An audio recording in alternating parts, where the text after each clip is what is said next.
Welcome back to a new video of Deep Level Conspiracy. The wildfires that swept through Los Angeles in January 2025 devastated the city. Over 100,000 acres were scorched, leaving dozens dead, hundreds missing, and thousands of homes and businesses destroyed. The damage was unprecedented, but as the ash settled and the smoke cleared, unsettling questions began to emerge. Was this truly a tragic act of nature? Or could darker forces have played a role in these fires? Could these fires have been intentionally started? Or were there hidden factors that exacerbated the disaster, pushing it beyond the bounds of a natural occurrence? This video delves into the mysteries and conspiracy theories surrounding the wildfires, examining the strange events that have kept the public captivated. Before we continue with the video and my further explanation about these wildfires in Los Angeles, I want to ask for your help. I'm trying to reach 1,000 subs by the end of next month, so I'd really appreciate it if you would subscribe and help me out. Okay, let's continue. In January 2025, Los Angeles was hit by several devastating wildfires, including the Palisades and Eaton fires. The Palisades fire, which started in the upscale Pacific Palisades neighborhood, forced the evacuation of nearly 30,000 people and threatened over 13,000 structures. The destruction was swift and catastrophic. Entire neighborhoods were reduced to ash within hours as the fire burned through the dry hills, propelled by intense winds and extreme heat. Despite an enormous firefighting response, 2,000 firefighting units, 1,400 engines, 80 aircraft, and more than 70 water tankers, the flames raged out of control. The toll was severe. At least 27 lives were lost, with 26 others still missing. However, as authorities investigated the fire's origins, suspicions and conspiracy theories began to surface. Was this really a natural disaster? Or were human actions, whether deliberate or negligent, at play? Eyewitness accounts, suspicious behavior near the fire's origin, and strange occurrences during the fires fueled a wave of conspiracy theories. Some reports hinted at deliberate sabotage, including arson, lapses in water supply management, and even power grid failures. Were these errors the result of negligence, or were they part of a coordinated effort to make the disaster worse? One particularly unsettling theory involves the use of directed energy weapons, DEWs, which could be capable of igniting specific targets with deadly precision. Photographs showing burned homes surrounded by untouched vegetation have led some to suggest that advanced military technology might have been responsible for these selective fires. However, experts from CAL FIRE have explained that the unpredictable behavior of fires, driven by extreme winds and dry vegetation, can account for such bizarre patterns. Despite this, the DEW theory continues to circulate among those questioning the official narrative. Some suggest that developers or insurance companies might have played a role in exacerbating the fires, hoping to profit from the destruction in fire-prone areas. In Los Angeles, insurance premiums for homes in these areas have skyrocketed in recent years, leaving many homeowners unable to afford coverage.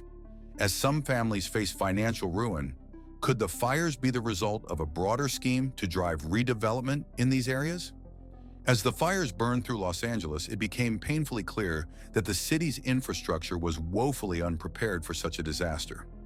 Firefighters arrived at hydrants that were dry, and vital water sources like the Santa Wise Reservoir had been out of service for over a year due to bureaucratic delays.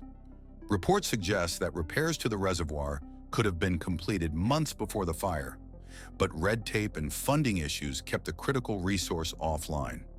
The failure of key infrastructure only worsened the crisis, making it harder for firefighters to control the flames and prevent the disaster from spiraling further.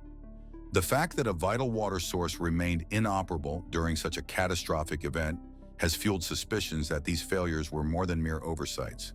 Some locals suspect that the area was being cleared for redevelopment into a smart city, with the fires serving as a pretext for urban renewal.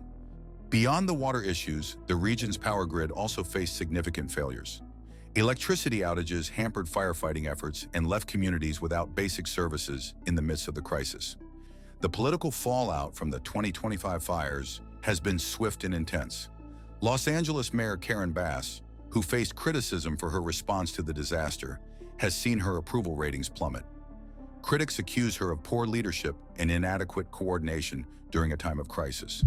Calls for her recall have begun circulating, with some residents voicing frustration over what they perceive as a lack of preparedness. At the state level, Governor Gavin Newsom has also come under fire for his handling of the crisis, particularly in terms of California's preparedness for wildfires. If California can't adequately address wildfires now, how will it manage the logistics of hosting a global event? In addition to political leaders, large corporations, especially in the insurance and real estate sectors, are facing increasing scrutiny. Some theorists claim that the fires may have been allowed to worsen to facilitate redevelopment projects in fire-prone areas. These suspicions have only fueled the already widespread mistrust of institutions in the wake of the disaster. Despite the overwhelming destruction, there have been countless stories of resilience and hope in the wake of the fires. Los Angeles residents have come together to support one another, volunteering in relief efforts, donating supplies, and helping those who lost everything. Public figures like Selena Gomez and Benny Blanco have provided resources for first responders, while organizations like the Red Cross have opened shelters and provided vital support. For many, the fires have ignited a renewed spirit of cooperation and compassion as Los Angeles begins to heal and rebuild. In the aftermath of the 2025 wildfires, the city of Los Angeles faces not only the daunting task of rebuilding, but also the opportunity to reimagine its future. The fires expose serious flaws in the city's infrastructure and response systems. As Los Angeles works to rebuild, it must focus on strengthening its resilience to future disasters, including improving fire prevention, modernizing infrastructure, and investing in sustainable urban planning. One of the most pressing challenges is the failure to adequately address climate change, which continues to fuel wildfires and other natural disasters. Los Angeles must take bold steps to adapt to this new reality, implementing policies that protect both the environment and the people who call the city home. This includes enforcing stricter building codes, improving water management systems, and investing in fire-resistant infrastructure. While rebuilding efforts will take time, the city's leaders must act now to ensure that Los Angeles is better prepared for future challenges. The fires may have left a wake of devastation, but they have also sparked a crucial conversation about how to make the city more resilient, accountable, and sustainable for future generations. The 2025 Los Angeles wildfires will go down in history as one of the city's most devastating disasters, both in terms of human loss and infrastructural damage. Yet as the ashes settle and the smoke clears, the lingering questions remain. Was this merely a natural disaster, or were there deeper, more sinister forces at play? The theories continue to swirl, from concerns about negligence and failures in leadership to speculation about deliberate actions or even advanced technologies exacerbating the crisis. What is clear, however, is that the fires have illuminated critical flaws in the city's systems, and these cannot be ignored moving forward. The economic toll will be felt for years to come, and the rebuilding effort will require both time and significant investment. But the real work lies in addressing the fundamental issues that made Los Angeles so vulnerable in the first place: outdated infrastructure, poor emergency response systems, and inadequate climate resilience measures. The city's leaders must act swiftly and decisively to rebuild a more resilient Los Angeles, one that is better prepared for the growing threats posed by climate change and future disasters. The political fallout from this tragedy is far from over. Calls for accountability are louder than ever, and trust in local and state officials has been shaken. However, this crisis has also sparked a renewed sense of community among residents, many of whom have come together to support one another in ways that go beyond the destruction of homes and businesses.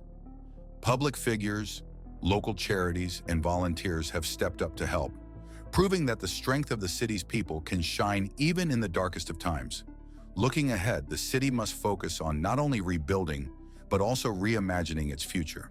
A future where resilience, transparency, and accountability are prioritized, where infrastructure is not an afterthought, but a key element of urban planning, and where fire prevention and preparedness are integrated into the very fabric of the city. Only through these efforts can Los Angeles begin to heal and hopefully ensure that the next generation of Angelenos will not have to face the same devastating consequences. As the world watches how Los Angeles recovers, one thing is certain. The fires may have taken so much, but they have also ignited a new conversation about the future. Now it's up to the city and its people to decide what kind of city it will be in the years to come. Thank you for watching, and make sure you like and subscribe. See you in the next video.